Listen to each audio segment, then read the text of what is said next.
Selama bertahun-tahun, Aceh menjadi wilayah dengan situasi keamanan yang tidak stabil.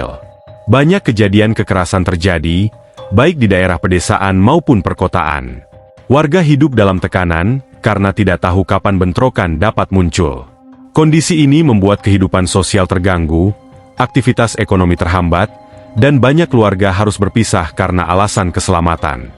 Konflik antara kelompok bersenjata yang menuntut pemisahan dan aparat negara yang berupaya mempertahankan keutuhan wilayah, membuat Aceh berada dalam situasi yang sulit.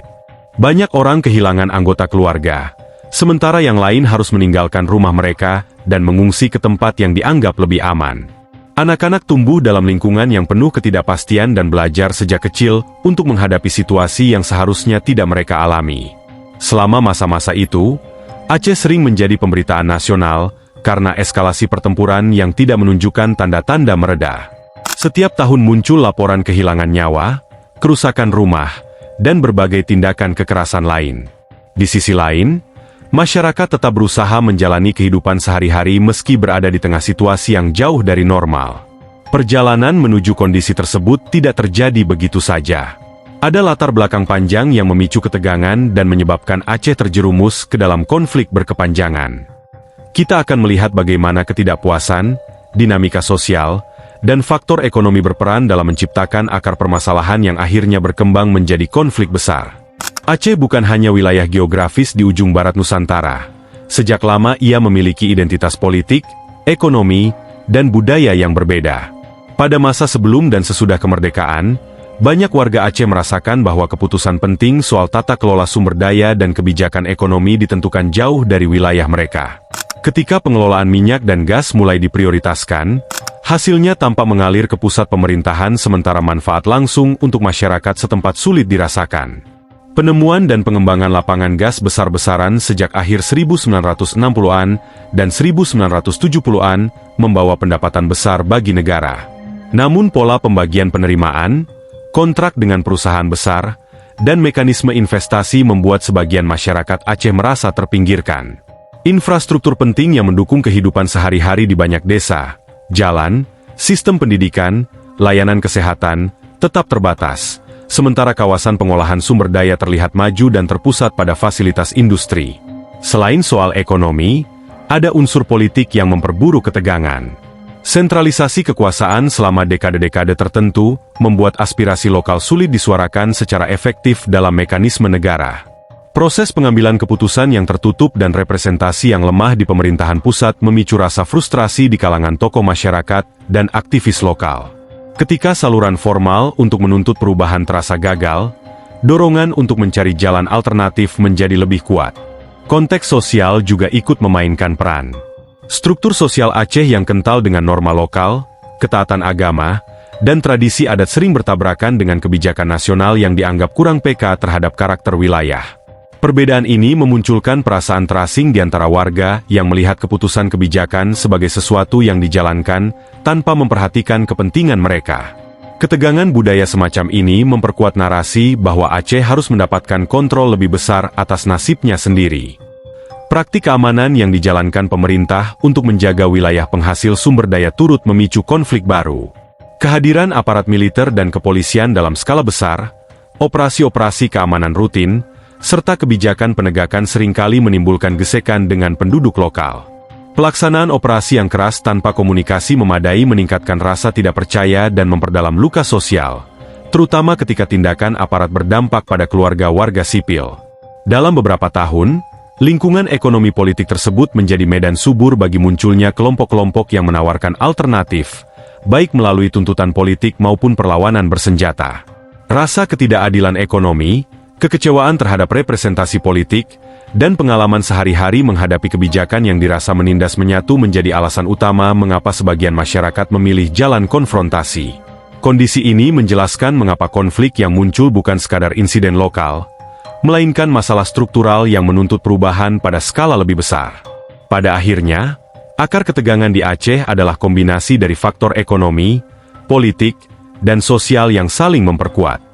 Untuk memahami mengapa konflik berkepanjangan terjadi, penting melihat bagaimana kebijakan nasional, praktik pengelolaan sumber daya, dan interaksi antara aparat dengan masyarakat lokal saling mempengaruhi satu sama lain selama satu generasi. Dan bagaimana akumulasi ketidakpuasan itu akhirnya melahirkan tuntutan yang jauh lebih keras dari sekadar perbaikan administratif. Perlawanan terorganisir di Aceh mulai mengambil bentuk yang jelas pada pertengahan 1970-an. Sejumlah tokoh Aceh yang tinggal di luar negeri dan di dalam negeri merasa bahwa cara-cara politik konvensional tidak lagi efektif untuk mengatasi marginalisasi ekonomi dan politik yang mereka alami. Dari konteks ini muncul sebuah organisasi politik yang memiliki tujuan tegas, menuntut pemisahan wilayah dari negara kesatuan untuk mengembalikan kedaulatan atas sumber daya dan menentukan nasib sendiri. Pada 4 Desember 1976, deklarasi yang dilakukan oleh sekelompok aktivis menjadi titik awal formal berdirinya organisasi tersebut.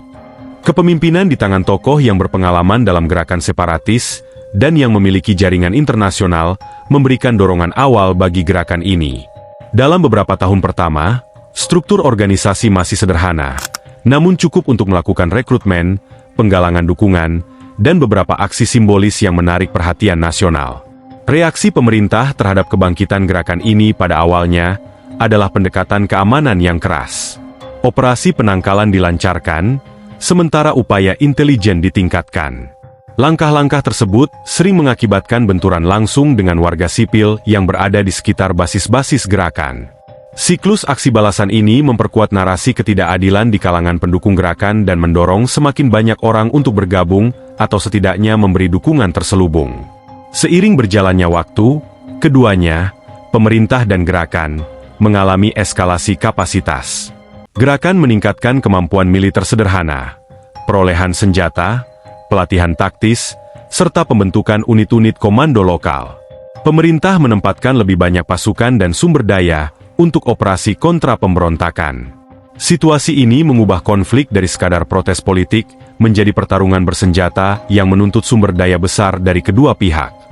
Peningkatan aktivitas kelompok pemberontak memaksa pemerintah mengambil langkah keamanan yang lebih intens.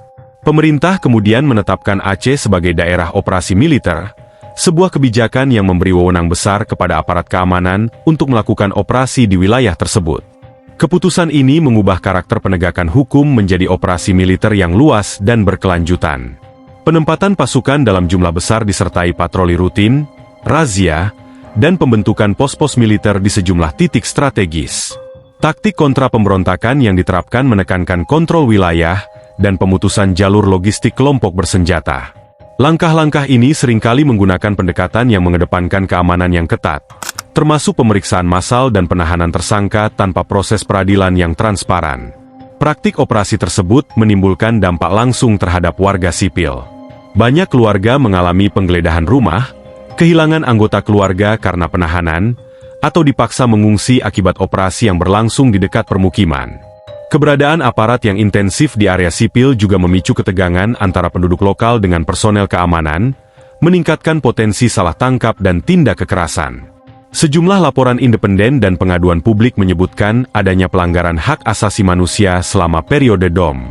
Kasus-kasus termasuk penghilangan orang, penyiksaan, dan perlakuan kasar selama interogasi. Dampaknya bukan hanya fisik. Kepercayaan masyarakat terhadap aparat negara menurun drastis, sementara rasa aman yang semestinya dijamin justru memudar. Di sisi lain, penumpasan keras juga memunculkan resistensi yang lebih terorganisir. Operasi militer yang agresif membuat beberapa penduduk memilih bergabung atau mendukung gerakan bersenjata sebagai bentuk perlindungan atau balasan. Dengan demikian, strategi keamanan yang dimaksudkan untuk menekan pemberontakan seringkali memperpanjang konflik dengan menciptakan siklus dendam dan antipati. Kondisi DOM meninggalkan jejak panjang, trauma kolektif, keluarga yang kehilangan anggota tanpa kejelasan, serta kerusakan sosial yang memerlukan waktu lama untuk pulih. Upaya rekonsiliasi dan mekanisme penyelesaian pasca konflik nantinya harus menghadapi fakta-fakta ini, bahwa kebijakan keamanan yang tidak diimbangi akuntabilitas dapat memperparah konflik bukannya menyelesaikannya. Krisis politik nasional pada 1998 memberi dampak langsung ke dinamika konflik di Aceh. Runtuhnya rezim lama membuka ruang politik yang sebelumnya tertutup, sehingga tuntutan-tuntutan lokal bisa disuarakan dengan lebih terbuka. Di Aceh, tekanan publik meningkat, Kelompok pro-pemisahan memanfaatkan momentum reformasi untuk memperkuat basis politik dan menuntut perubahan struktural yang lebih radikal. Pemerintah pusat merespons beragam. Ada upaya untuk meredakan ketegangan melalui janji-janji reformasi dan pemberian status otonomi, namun di lapangan tindakan keamanan tetap intens. Kebijakan yang seharusnya memberi ruang politik sering terhambat oleh kecurigaan kedua belah pihak. Rasa tidak percaya antara aktivis lokal dan aparat menjadi faktor penting yang membuat negosiasi formal sulit berjalan lancar. GAM memanfaatkan periode ini untuk memperkuat organisasinya, baik secara politik maupun militer. Rekrutmen meningkat, dukungan di kalangan masyarakat sipil tetap ada, dan taktik operasi semakin terstruktur. Di sisi lain, pemerintah menambah pasukan keamanan dan melakukan operasi besar untuk menekan kelompok bersenjata. Kombinasi ini menciptakan situasi di mana politik dan militer saling memengaruhi, bukan saling menggantikan. Konflik yang berlangsung pada era reformasi juga menimbulkan beban ekonomi yang besar. Investasi dan aktivitas komersial terganggu, sementara pendapatan daerah dari sumber daya alam tidak otomatis diteruskan untuk pembangunan lokal. Pengangguran dan kemiskinan di beberapa wilayah bertambah, sehingga lingkungan sosial yang rawan menjadi lebih mudah dimobilisasi oleh narasi-narasi yang menuntut perubahan radikal. Dampak kemanusiaan bertambah nyata. Meningkatnya jumlah pengungsi internal, akses terhadap layanan dasar yang terputus, dan trauma psikologis yang meluas. Organisasi kemanusiaan dan kelompok masyarakat sipil mencoba mengisi kekosongan, memberikan bantuan darurat, mendokumentasikan pelanggaran, dan memberi suara pada korban. Namun upaya itu sering terbentur keterbatasan akses akibat kondisi keamanan. Di panggung politik nasional, isu Aceh menjadi topik sensitif yang mempengaruhi hubungan antara pemerintah pusat dan elit daerah. Negosiasi formal sempat muncul dalam berbagai bentuk, namun seringkali gagal karena kurangnya kepercayaan dan klausa-klausa yang tidak memenuhi ekspektasi pihak Aceh atau pihak keamanan. Perbedaan tujuan dan tuntutan memperumit pencarian solusi yang bisa diterima bersama. Periode ini menegaskan bahwa reformasi politik tidak otomatis berarti berakhirnya konflik. Sebaliknya, perubahan rezim memperlihatkan bahwa akar permasalahan bersifat struktural dan membutuhkan solusi yang melampaui janji-janji singkat. Memasuki awal dekade 2000-an, intensitas pertempuran meningkat secara nyata. Pemerintah melancarkan operasi skala besar dengan target melemahkan struktur organisasi pemberontak yang semakin terorganisir. Respon ini melibatkan pengerahan pasukan tambahan, patroli intensif di kawasan rawan, dan operasi pencarian untuk memutus jalur logistik kelompok bersenjata. Taktik militer yang diterapkan lebih agresif dibanding periode sebelumnya. Selain serangan langsung ke basis-basis operasional, aparat melakukan penyisiran hutan, penutupan jalur transportasi, serta penangkalan terhadap jaringan pemasok amunisi dan logistik. Ruang gerak penduduk sipil kian terbatas karena blokade sementara, pos pemeriksaan, dan jam malam yang diberlakukan di sejumlah wilayah. Akibat langsungnya terlihat pada skala perpindahan penduduk. Ribuan keluarga memilih meninggalkan kampung halaman demi keselamatan. Pengungsian internal menyebar ke kota-kota terdekat dan lokasi pengungsian darurat, memicu krisis kebutuhan dasar, makanan, air bersih, tempat tinggal, dan layanan kesehatan menjadi sangat terbatas bagi banyak orang yang terdampak.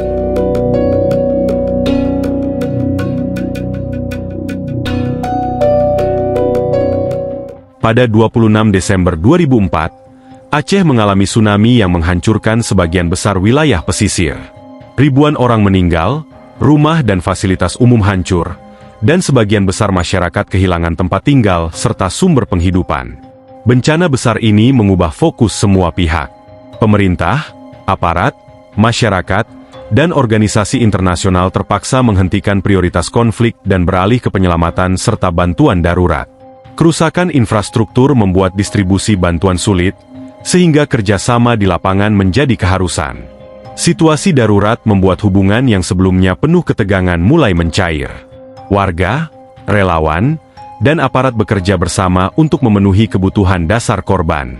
Masuknya bantuan internasional dalam skala besar, memperkuat koordinasi, dan membuka ruang pembicaraan yang sebelumnya tidak pernah terjadi di tengah konflik. Keterbatasan pemerintah dalam menangani bencana sebesar itu, menambah tekanan bagi kedua belah pihak, untuk mempertimbangkan jalan selain kekerasan. Di beberapa wilayah, Aktivitas militer dan pertempuran ditahan sementara agar bantuan bisa masuk, menunjukkan bahwa koordinasi kemanusiaan memungkinkan meski konflik belum selesai. Kondisi ini menciptakan momentum baru untuk dialog. Desakan publik, kebutuhan rekonstruksi besar-besaran, dan dukungan internasional membuka jalan menuju proses perdamaian yang akhirnya berlanjut ke perundingan formal beberapa bulan setelah bencana terjadi. Negosiasi formal untuk mengakhiri konflik difasilitasi oleh pihak ketiga yang berpengaruh, setelah beberapa putaran pembicaraan berlangsung sejak awal 2005. Mediator internasional memainkan peran kunci dalam merancang kerangka solusi yang bisa diterima kedua pihak. Hasil perundingan dituangkan dalam sebuah nota kesepahaman yang ditandatangani pada pertengahan 2005. Dokumen itu mengikat kedua pihak pada serangkaian langkah konkret.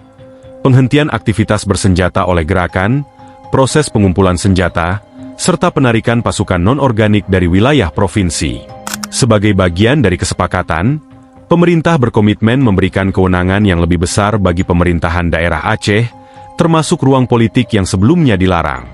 Salah satu poin penting adalah regulasi yang membuka kemungkinan bagi pembentukan partai lokal dan pembagian sumber pendapatan tertentu untuk mendukung pembangunan daerah. Untuk memastikan implementasi berjalan sesuai perjanjian, dibentuk sebuah misi pemantauan internasional yang melibatkan Uni Eropa dan negara-negara mitra dari kawasan. Misi ini bertugas mengawasi demobilisasi, decomissioning senjata, dan relokasi unsur militer non-organik serta melaporkan kemajuan pelaksanaan komitmen kedua pihak. Perjanjian tersebut menandai awal fase transisi, dari konflik bersenjata menuju proses politik dan pembangunan. Keberhasilan jangka panjang tidak hanya bergantung pada isi perjanjian, tetapi pada implementasi yang konsisten, pengawasan yang kredibel, dan upaya pemulihan yang menyentuh kesejahteraan masyarakat secara nyata. Aceh telah melewati babak yang penuh luka dan perubahan. Harapan untuk Aceh adalah agar generasi mendatang tidak lagi mewarisi trauma yang sama. Dengan pembangunan yang inklusif, ruang politik yang terbuka, dan upaya rekonsiliasi yang nyata, masyarakat dapat fokus pada pembangunan kesejahteraan bersama. Itulah tujuan akhir dari perjalanan panjang ini, sebuah masyarakat yang aman, adil, dan mampu menentukan nasibnya tanpa melalui jalan kekerasan.